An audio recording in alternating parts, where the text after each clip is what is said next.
এলাকার সবাই আমাকে মুক্তিযোদ্ধা বলে জানে, আপনিও জানেন মাননীয় স্পিকার। আমার যে হারানো যে গৌরব, এই হারানো গৌরবটা আমি ফিরে পাবো কিনা, আমার প্রয়োজনীয় কাগজপত্র যদ্দূর সময় আমার গচ্ছিত আছে আমি দেখাবো ইনশাল্লাহ। ওনার ভাতা বন্ধ করে দেওয়া হয়েছে।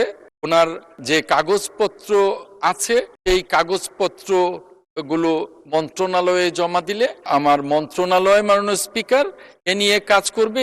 আমার সম্পর্ক প্রশ্ন হলো, মাননীয় স্পিকার আপনি জানেন আমি একজন মুক্তিযোদ্ধা। 1991 থেকে 96 আমরা একসাথে সংসদে ছিলাম, আবার 2001 থেকে 2006 আপনার সঙ্গে আমরা সংসদে ছিলাম। এবার আমি তৃতীয়বার। তো ওই সময় যখন 2006 সালে আওয়ামী লীগের ক্ষমতা আসলো সরকার, আমার মুক্তিযুদ্ধের খাতার থেকে নামটা তারা কেটে দিয়েছিল। সেখান থেকে আজ পর্যন্ত আমি এই সুবিধা থেকে বঞ্চিত আছি। মুক্তিযুদ্ধের যোদ্ধার যে গৌরব থেকে আমি বঞ্চিত। এলাকার সবাই আমাকে মুক্তিযোদ্ধা বলে জানে, আপনিও জানেন মাননীয় স্পিকার। আমি মন্ত্রীমহোদয়ের কাছে প্রশ্ন করতে চাই, আমার যে হারানো যে গৌরব, এটা আমি বাংলাদেশ স্বাধীনতা যুদ্ধে অংশগ্রহণ করেছি মেজর জেনারেল জলিল সাহেবের নেতৃত্বে 9ম সেক্টরে, এই হারানো গৌরবটা আমি ফিরে পাবো কিনা, আমার প্রয়োজনীয় কাগজপত্র যদ্দূর সময় আমার গচ্ছিত আছে আমি দেখাবো ইনশাল্লাহ। আমি আশা করছি আমার মতো আরও অনেক যারা এইভাবে নিগৃহীতের শিকার হয়েছেন, আমাদের ভাইরা বললেন এই বিষয়টা তিনি আমাদেরকে তালিকাভুক্ত করে নেবেন কিনা, আমি আপনার মধ্যে প্রশ্ন করতে চাই। মাননীয় মন্ত্রী।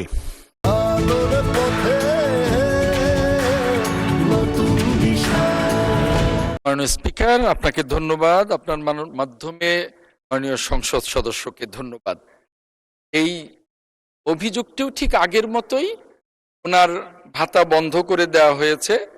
ওনার যে কাগজপত্র আছে এই কাগজপত্র গুলো মন্ত্রণালয়ে জমা দিলে আমার মন্ত্রণালয় মাননীয় স্পিকার এ নিয়ে কাজ করবে এবং তার প্রয়োজনীয় সমস্ত ব্যবস্থা গ্রহণ করবে।